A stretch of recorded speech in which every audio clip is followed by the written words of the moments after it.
રાજકોટ ગ્રામ્ય જિલ્લામાં ગિફ્ટનો લાલચ આપીને અને લોકો સાથે છેતરપિંડી કરવાનો એક બનાવ બન્યો હતો, જેમાં ફરિયાદી જસદણના હતા.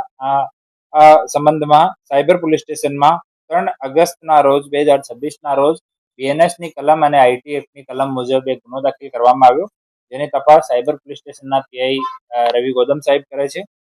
એની સાથે સાથે પીએસઆઈ અનિરુદ્ધ કામલિયા એ બંને ઇન્વેસ્ટિગેશનમાં હતા.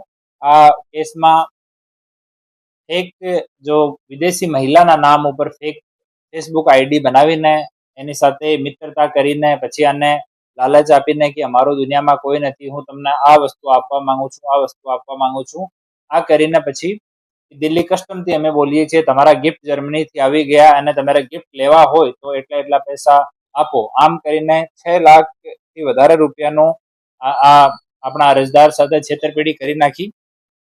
આ ફેક્ટ્સ ઉપર રાજકોટ રેન્જ ડીઆઈજી સાહેબ નિલીપ સાહેબના માર્ગદર્શનમાં અમારી ટીમ આગળ ઇન્વેસ્ટિગેશન કરતી હતી. એમાં 3 આરોપીઓ પહેલા અટક કરવામાં આવેલા છે.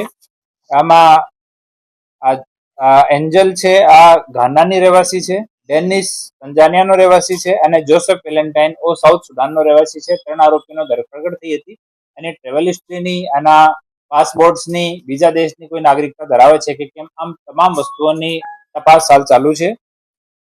આ ક્રમમાં જો એટીએમ થી પૈસા ઉપાડતો હતો એના સ્ક્રિપ્ટ તૈયાર કરતો હતો. આ લોકોનો એમ એવો છે કે એ કોઈ માણસનું કેરેક્ટર ડિસાઈડ કરે, આ કેરેક્ટર ડિસાઈડ કરીને કે આ માણસ સવારથી સાંજ સુધી શું શું કરી શકે, આ હિસાબથી જો ભોગ બનનાર હોય એની સાથે વાત કરતા હોય કે હું જેમ કે એક માણસ ના ફોટો લઈ લીધા, એના સવારમાં કોઈ એરપોર્ટ ઉપર ગયો તો એના વિડીયો ડાઉનલોડ કરી લીધા, પછી ફરિયાદી સાથે એમ જ વાત કરે કે હું એરપોર્ટ આવ્યો છું અને ઇન્ટેન્શનલી ફરિયાદીને વિશ્વાસમાં લેવા માટે એ લોકો વિડીયો મોકલતા હોય છે. તો આ કામ કરવા વાળો એક ફર્ડિનાન્ડ ઉર્ફે માજી, આ નાઇજીરિયાનો રહેવાસી છે અને 2014 થી આ ભારતમાં રહે છે. હાલ દિલ્હીમાં મેરોલીમાં ત્યાં નિવાસ કરે છે. એનો મૂળ કામ આ ફ્રોડનો છે. આ મેડિકલ વિઝા ઉપર 2014માં અહીંયા આવ્યો હતો અને ત્યારથી અહીંયા છે. હાર્ટનું કંઈ મેડિકલ સર્ટિફિકેટ લઈને એના ઉપર આ મેડિકલ વિઝો લીધો હતો. મેડિકલ વિઝો પણ એક્સપાયર થઈ ગયો. એનો પાસપોર્ટ રિકવર થયો છે. એની પાસેથી 4 મોબાઈલ ફોન રિકવર થયા છે, 1 laptop, 3 SIM, 1 passport, pen drive, WiFi receiver અને રોકડ રકમ 20,900 રૂપિયા એટલો મુદ્દામાલ એની પાસેથી રિકવર થયો છે. એક ફોન જ્યારે આને ડિટેન કરવા માટે ટીમ ત્યાં પહોંચી, પીએસઆઈ અનિરુદ્ધ કામલિયા અને એની ટીમ, ત્યારે એક ફોનનો ફોર્મેટ કર્યો. આ ફોનને અને બીજા ફોન્સને અમે લોકો એફએસએલમાં મોકલી દયા છે ને એનો ઇન્વેસ્ટિગેશન કર્યા પછી આગળ અમે લોકો વધવાના છીએ. આનો મૂળ કામ જે છે ને આ પૈસા વિથડ્રો કરવાનો હતો અને સ્ક્રિપ્ટ તૈયાર કરીને અને જે બીજી છોકરીઓ છે એની ગર્લફ્રેન્ડ હતી, પહેલા જો એરેસ્ટ કરી હતી આ એન્જલ, એની એક્સ ગર્લફ્રેન્ડ છે. આ માર્ચમાં બંનેનો બ્રેકઅપ થઈ ગયો.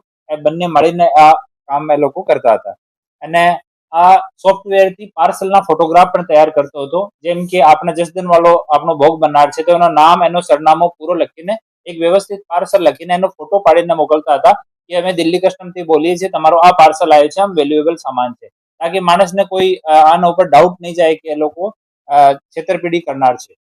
તો આ હિસાબથી હાલ સુધીમાં 4 લોકો અટક થયા છે. આના જો બેંક અકાઉન્ટ છે એની અને આના પાસપોર્ટની અને ટ્રેવલ હિસ્ટ્રીની બધી તપાસ હાલ ચાલુ છે. આમાં જે પ્રોગ્રેસ થશે એના વિષયમાં આપણે ઓફિશિયલી અમે લોકો માહિતી કરવાના છે. જે 5 દિવસના દિવસની તપાસમાં શું સામે આવ્યું? આમાં અલગ અલગ જો પુરાવા છે, આ અલગ અલગ પુરાવા અમે ભેગા કરવાનો પ્રયાસ કરીએ છીએ અને આ લોકોની ટ્રેવલ હિસ્ટ્રી નીકળી છે. જો પહેલા 3 લોકોને અટક કર્યા હતા અને અમુક જૂના રેકોર્ડ્સના કાગળ પણ નીકળ્યા છે જેને અમે વેરીફાઈ કરીએ છીએ. એક વખત વેરીફાઈ થઈ જાય એના પછી આપની સાથે શેર કરીએ અને બીજા કોઈ લોકો એની સાથે સંકળાયેલા છે કે કેમ આ વસ્તુમાં પણ આપણી તપાસ ચાલુ છે અને આનો ઇન્ટ્રોગેશન, જોઈન્ટ ઇન્ટ્રોગેશન પણ અલગ અલગ આપણી દેશની એજન્સીઓ દ્વારા કરવામાં આવ્યો છે. તો પણ ચાલુ છે ને અલગ અલગ જો વસ્તુઓ છે આમાં અમે લોકો કલેક્ટ કરી છે, એના ઉપર કામગીરી ચાલુ છે. એક વાર આ કામગીરી કન્ક્લુઝન પર પહોંચે તો આપણે ઓફિશિયલી અમે લોકો આમાં બેંક જો હોલ્ડર્સ છે એના નામ અમારી પાસે આવી ગયા. આ લોકોની અમે ભૂમિકાની તપાસ કરી રહ્યા છીએ કે ખાલી મ્યુલ અકાઉન્ટ પ્રોવાઈડર જ છે કે આનો કોઈ એક્ટિવ રોલ પણ છે. આ ચકાસણી કરી રહ્યા છીએ. એક બાર આ થઈ જાય એના પછી આપણે એનું જાણ. આનો કોઈ ચારો ચારનો કોઈ ગુનાહિત ઇતિહાસ નથી અને આપણા દેશમાં કોઈ ગુનાહિત ઇતિહાસ નથી और બાકી અમે લોકો ચકાસણી કરી રહ્યા છીએ. સર, એક નાઇજીરિયાની આટલી તાકાત છે કે ઇન્ડિયામાં આવીને આવું કામ કરી શકે, કોઈ સપોર્ટર તો હશે જ નહીં ઇન્ડિયામાં. અથવા એને માહિતગાર કરતો હશે, માનું તો કદાચ.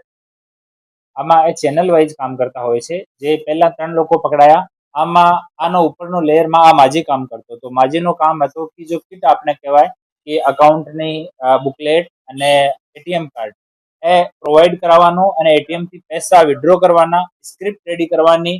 તો એના ઉપર ઇન્ડિયન લોકો છે જેના અમુકના નામ અમારી પાસે હાલ ખુલ્યા છે, પરંતુ હાલની ઇન્વેસ્ટિગેશન, ઇનિશિયલ ઇન્વેસ્ટિગેશન માજી સાથે થઈ છે. એમાં અમુક નામ આપ્યા છે. આ નામને અમે ફોન નંબર સાથે વેરીફાઈ કરી રહ્યા છીએ. એક બાર કન્ફર્મ થઈ જાય એના પછી આપની સાથે શેર કરવામાં આવશે. આમાં માજી 6-7 લોકોને સ્વીકારે છે, પરંતુ આમાં વધારે નીકળે એવી શક્યતા છે.